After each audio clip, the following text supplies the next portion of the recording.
Welcome, everyone. This is the Rotary eClub of Silicon Valley. Every week, we try to bring you stories that we think might just inspire you. We are part of Rotary International, 1.2 million people in 36,000 clubs around the world who are interested in finding ways locally and globally to improve communities in small and grand ways. And so what we do in our club with our special interest in innovation, entrepreneurship, and education is look for people who have particularly compelling stories, the kind that you'll hear and want to share. And this week, we're going to be talking to Sara Backhouse-Wood. And Sara's program is called Super Sniffers, and she is with an organization in the UK called Medical Detection Dogs. She is a volunteer and fundraising coordinator for that organization. I have heard her speak, and I am excited for all of us to get to hear what she has to say. And with that, I will hand it over to you, Sara. Thank you for joining us. Thank you. Hi, everyone. Thanks for watching and joining me, for those of you that have. So just a really quick start, just to say that the charity started nearly 13 years ago with Claire, Dr. Claire Guest, and she was listening to a radio one morning and heard another doctor, Dr. John Church, talk about some amazing work that he was doing with the NHS. And the final question he was asked was whether he thought any other animals would be able to support the NHS in the UK with their work. And with that, he had a thought, and he thought that he was pretty sure that he reckoned that dogs would be able to smell cancer for a number of reasons. So within a couple of hours, that Dr. John Church and Claire were all got together very quickly and set about to find a way to prove this. And that is how our wonderful charity was born, Medical Detection Dogs. So our dogs, we know, have an amazing nose, but how amazing is that nose? So an average human, you've got 5 million scent receptors. With a dog, they have 300 million scent receptors, sorry.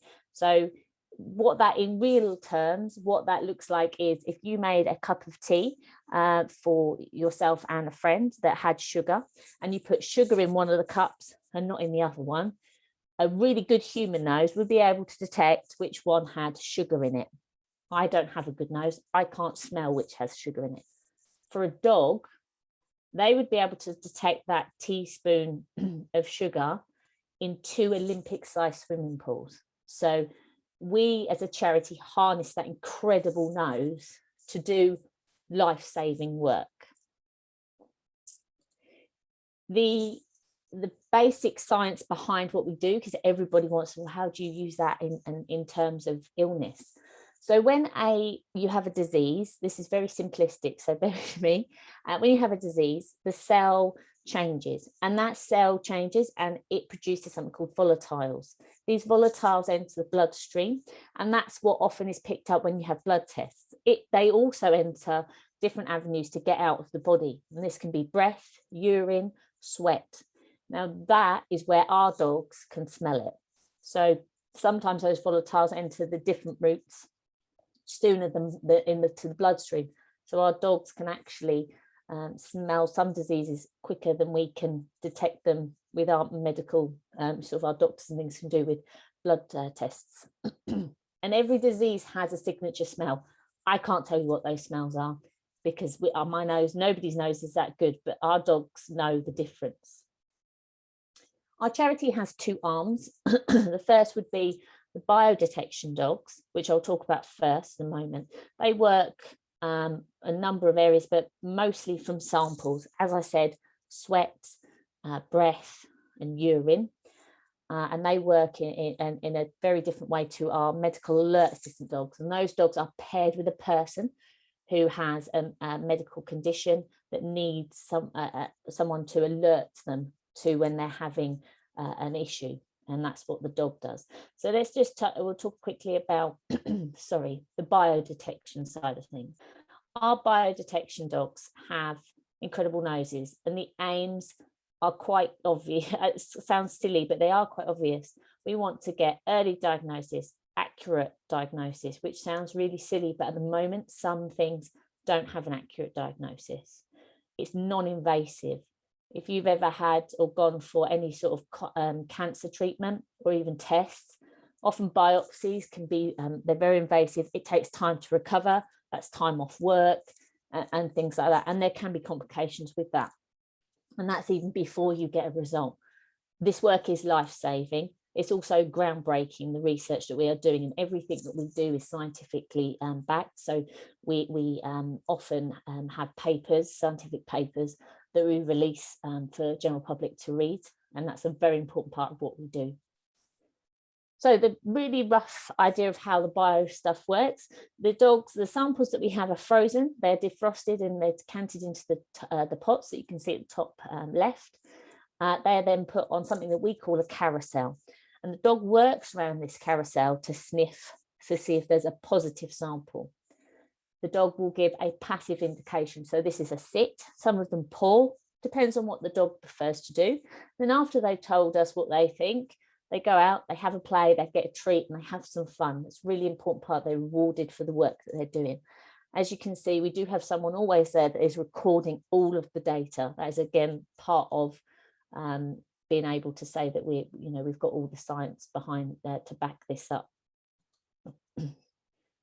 So the bio at the moment, we work with, and obviously in England, we work with the NHS Trust, several different ones. We also work internationally as well, because we understand that there's lots of people who couldn't benefit from this work. So currently the sort of research and things, we're working with different cancers. So we're looking at prostate cancer mainly, because it's very hard to diagnose. I'm going to be honest, I don't know what it's like in America, but in the UK, the gold standard is only just coming in where you will get an MRI scan pretty quick. But prior to that, it was a bit touch and go whether you got a positive, you get a positive result that actually was a false positive, which can be quite worrying. The neurological things we're looking at are Parkinson's, and this was partly funded by the Michael J. Fox Foundation. Obviously he has the condition himself. Parkinson's currently doesn't have a definitive sort of test, and it can only really be seen, or they diagnose it when physical symptoms are seen. So we're hoping that the dogs can get in there first, get in there sooner, so that people can have treatment and hopefully prolong their life and have better quality of life for longer. The bacterial stuff, all different kinds of bacterial infections. That's something we're working with. Malaria, again, we've been doing some work that's gone on hold at the moment because of the COVID project we've been doing, which I will talk about in a moment as well, because everybody wants to hear about the COVID bits. All of our bio dogs work with foster families, volunteers. They work for 20 minutes at a time, so it's not full on. Dogs need that break to be able to keep the accuracy up, which is really important. In between that, they're sleeping, playing, causing mischief like any other normal dog. And obviously you can see there how much these trials can cost us as a charity, and that's why we rely on the support from outside charities. So the COVID dogs, these are the 6 dogs that took our COVID research to the next step. I like to share their wonderful faces, because I know the dogs are the main appeal when we talk about our charity. I have no doubt with that. So at the moment, the COVID dogs, where we're at the moment, we're what they call stage 2. So we're just starting to go out into the general public. But prior to that, the phase 1, we gathered, the London School of Hygiene Tropical Medicine gathered the samples for us from NHS staff. We in the UK, again, I apologise, we have to use these things, lateral flow tests, and the accuracy of these it's 58 to 77% accuracy. So it's good, but it's not great. And our dogs, we've proven that their accuracy of detecting COVID is 94.3. So if you think of a big event, I don't know, like a music venue or something like that, one dog is working around, that one dog in an hour can sniff 250 people. So if you had 2 dogs doing that for that period of time, 3 dogs, just think how many people that dog could check. They also can obviously check this when people are asymptomatic as well, which is really, really important. We're also working to develop, I'm really terrible at pronouncing this word, so you can laugh at me, I'm sure, an eNose with the Massachusetts Institute of Technology. And the hope is one day that there may be, by using this information that we're sharing with them, that they can produce something that would be on our smartphone, which just sounds absolutely baffling to me.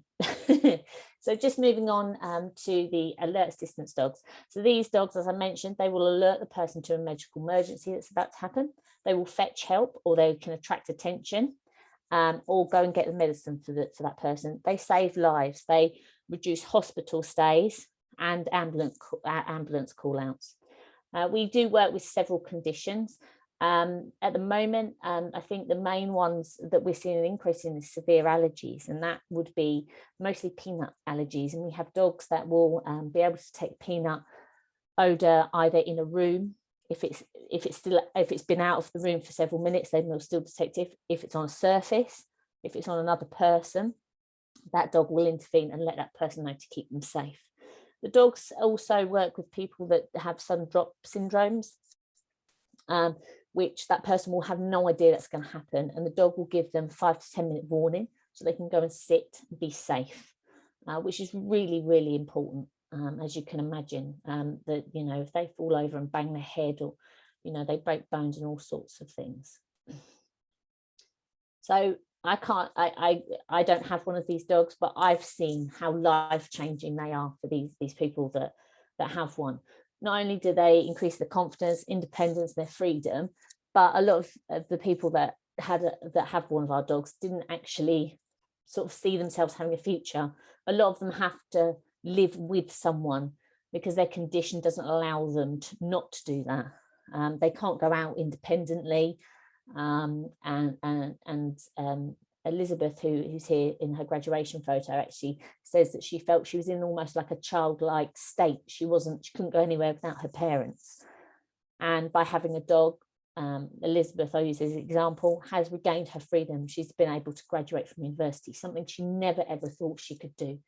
The other image is of Zoe and Stowe, and this is Zoe moving into her first house by herself, which is an incredible thing. You know, we take it for granted, but for our clients, this is an amazing thing. It also reduces, as it says here, hospital admissions. So it means they can have a little bit more normalcy, not have to go to hospital all the time, which is really important. We have regulations that we have to obviously be tested on, and our dogs are governed by this. So we in the UK have Assistant Dog UK. You probably have something slightly different in America.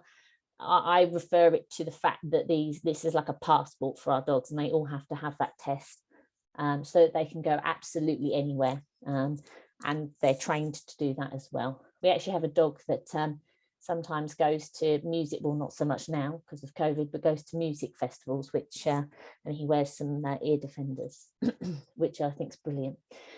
So our dogs are donated. They are sometimes purchased. We do have to buy them sometimes. And often they are given to us from welfare charities. So we do help rescue dogs. They obviously have to have a really good temperament and be able to bond quite quickly and easily with people. That's a really important part. Their training can last for up to 2 years, although the scent bit where we're teaching them what to sniff for takes from 6 to 8 weeks. It's quite intense. And the whole time these dogs are with us as a charity, they stay with our volunteers, which is really, really important. Okay, so there's just a bit more about the sort of the money we need to raise to be able to continue our work. We're not government funded in the UK, so the government gave us a small amount of funding for the COVID work, but that's all we've had. And there's some simple ways in how you can help us, support us. Even if you just follow us on social media and look at our beautiful dogs, that would help. If you've heard this talk, you've watched it and you found it interesting, and you want to spread the word and let other people know, that would help us too. But there are many ways that you can support our work if you feel you'd like to. And now I believe it's time for questions. So let me. Excellent, Sarah. What a I wonderful hope I program. covered. All right, we'll move into the questions. I want to introduce our group. And so we are spread out a bit, but and covering 3 different Rotary clubs, which I think is wonderful and great. From the host club, the Rotary eClub of Silicon Valley, we have Sandy. Please wave at the camera. We have Chris, who is our newest member. Good to have you here, sir. Hi, Right, Terry on her way into the club. Good to have you. In Oregon, the Rotary Club of Eugene Metropolitan. That's Heather, our frequent buddy on this program. And then from the Rotary eClub of Hawaii, we have 3 Hawaiian folks. Terrible place to live. I mean, I don't know how you handle it. Melissa, give us a wave there, and Susan and Vicky. It is so good to have all of you joining us. My name is Rushton. I am the chair of the programs committee for the Rotary eClub of Silicon Valley, and a proud member of a site that you can find via rotary.cool. No, really, try it. You can do it. All right. So with that, I want to start with Melissa, who has our first question. So Melissa, go ahead and unmute. This is so fascinating. I love this topic because I have a friend who has a son who's a type 1 diabetic. He's 19 and he's had Buddy for about 5 or 6 years. And so I've always been fascinated by this topic, but I was just curious, are there certain dogs that have a tendency for the detection? Yeah, so the assistance dogs, we tend to use what we call them gun dogs in the UK. Again, I don't know if that's similar. So sort of Labradors, Springer Spaniels, because they want to work. They've been bred over a number of hundreds of years to that amazing nose, and also to have a bond with a human. And the bond is the important bit when they're working, because we can't just teach them to smell something. It's about having that bond, and that's crucial, that trust. So yeah, usually gun dogs, but we do take on others, but they tend to do the bio side of it. So, yeah. Right. Thank you. This is fascinating. Love this. Excellent. Our second question is one from Sandy. She added to the chat. What breed of dog has the most sensitive nose? I have no idea. That's a really good question, though. I'm guessing, because I used to be a veterinary nurse, I would guess, like I just said, sort of gun dog breeds, because through hundreds of years they've been bred to have that amazing nose and to think for themselves, which is also very important. However, there are, as you probably know, you think of tracking dogs, they're amazing as well, and they're hounds usually. So yeah, it's hard to, I don't know, I'm afraid. All right. And I'll move to Terry's question, since it's related. Are there some breeds that cannot be service dogs? I mean, I guess I can see what you're saying, and I guess for us, if you're looking at again from a veterinary point of view, the dogs with flat faces, so like pugs and things like that, they actually, yes, they've still got that good nose, but because of the face, they actually can't use it in a lot of ways. So I guess possibly, but other assistant charities might use them for support dogs in a different way, but for us, probably not so much. Got it. Heather added a question to the chat. What do the dogs say to let you know that they have detected whatever it is they're trained to detect? How do they communicate a positive diagnosis? So it's quite an individual thing in some cases. So some dogs like to touch. Some dogs will stare. We have a little Daxi, like sausage dog, and he's a paw. Others, if they, especially with type 1 diabetes, often the person having an episode won't want to, like, leave me alone, or that's part of, and the dog will go, you're not ignoring me, and will jump up and really annoy them so that it will go and get some help. So it depends on the dog. So we go with what's best for them. With that, I would encourage anybody watching this as a program on our site. It is our intention here in August, as we're recording this, that the inspirational video in our meeting will be one of the stories from medical detection dogs. And so if for any reason you accidentally skipped that inspirational video, please go back up and watch it, because it is wonderful for helping understand the story of medical detection dogs. Sandy added to the chat, how long can a dog work for or stay with their person? And with the dogs that work with us, the assistance dogs, how the trainer best described it to me is the dog isn't working until they smell that smell. As soon as they smell that smell, they go into work mode. Right, I've got to do a job. The rest of the time, they're just being dogs, which is really nice. They stay with with the client as long as they are able to give a good range of indicating. So basically, once the average for the indication of, oh, there's a problem, if it starts to creep down, that's when we look at retiring a dog. There's several reasons for that, but if the dog's not enjoying it, if the dog's not doing it anymore, then it's not working for the dog, and that's just as important as it is for that it works for the person. Yeah.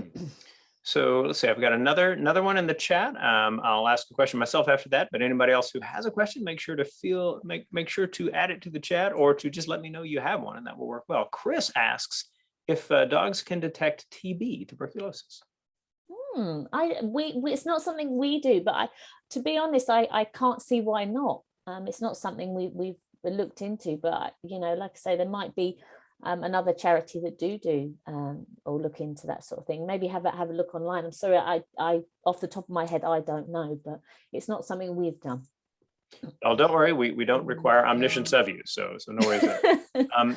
Susan has a question, and before she asks her question, let me say that Susan is also working to establish a new fellowship in Rotary of people who love animals, and huge style points to you for that, Susan. Thank you. Melissa and I are trying to take that on. We haven't gotten a lot of traction yet, so if you know any animal lovers, please send them our way. Susan, before you get too far into that, could you move a little closer to your mic? That better? Not really. So actually what I'll do is we'll come back to you here in just a minute.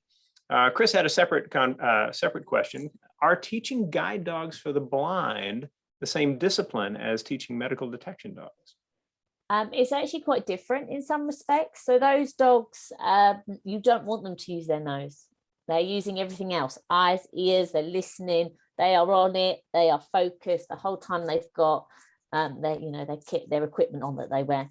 Our dogs, their nose is always going. It's slightly different, and we actually have a lot of guide dogs that use their nose too much that end up coming to us. So yeah, and vice versa. So as charities, we sort of find a place for these dogs that will suit them best. But yeah, it's slightly different disciplines. There's basic puppy training and learning the socializing skills and the aspects of going everywhere. That's similar, but yeah. Excellent. Thanks, Sarah. And let's go back to Susan. And Susan, if nothing has changed, just go ahead and ask your question and I'll repeat it. Okay, can you hear me now? I don't understand. So you cannot hear me? I can hear you. Go ahead. You may want to raise the volume on your computer, possibly. Susan, go ahead and ask that question. Way up. So my question is about retirement. So I have a very old Chihuahua. She's 13 years old. Like, I wouldn't want to say goodbye to her because she stopped functioning properly in her job. So can people keep their retirement dogs and then get a new one? So yeah, just for the recording, the question is, if a dog ages to the point where it's having trouble doing its job as a medical detection dog, does that mean that the dog is separated from the person in any way, or does the person continue to keep the dog, or are there complications there? I hope I didn't add too much to that. We have a lot of avenues. We're quite a new charity, so our first lot of dogs are only just starting to retire.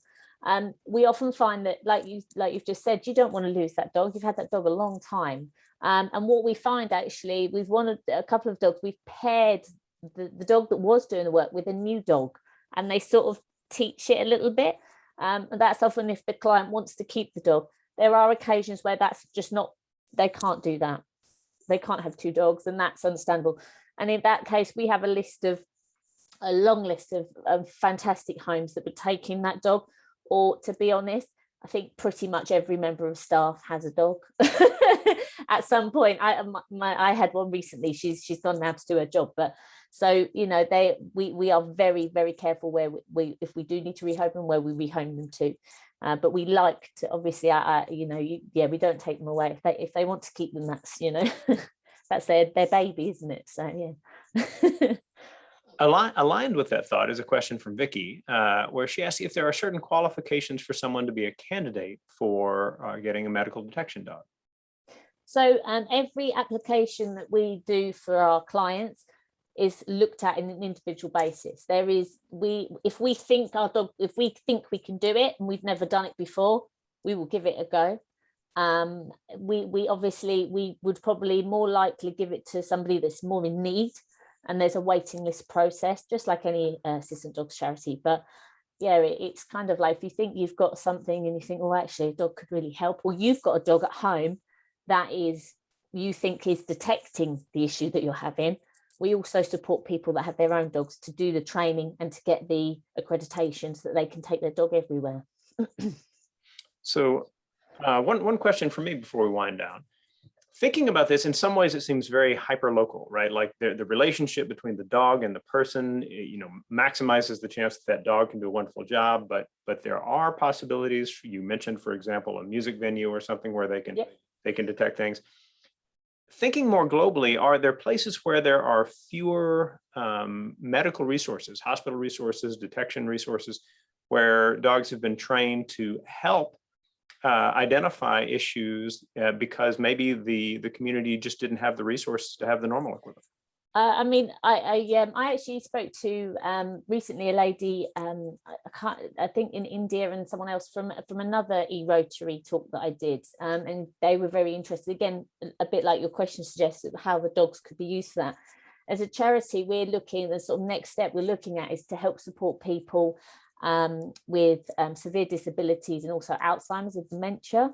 Our dogs would go in as a pet as therapy, so they go in to give them a little bit of therapy with the dog, but the dogs would also be keeping a nose out for urinary tract infections, which my dad has Alzheimer's, so it's something very close to my heart. And when they get to a point where they can't speak and tell you something's wrong, having something as simple as a urinary tract infection is massive, huge.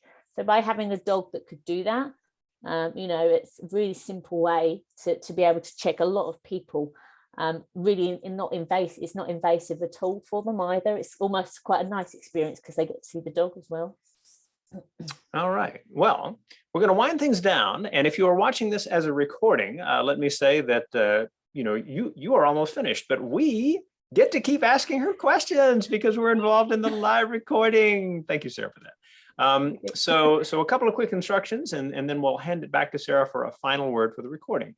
All of you who've been watching this as a recording on our weekly meeting or just on our YouTube channel, feel free to share it with others. We hope that you'll find lots on our channel, lots in our meeting archives that will inspire you to think about the world in all sorts of new ways. Do also let us know that you were here. There is an attendance form just a little bit down the page where you can say, I was here.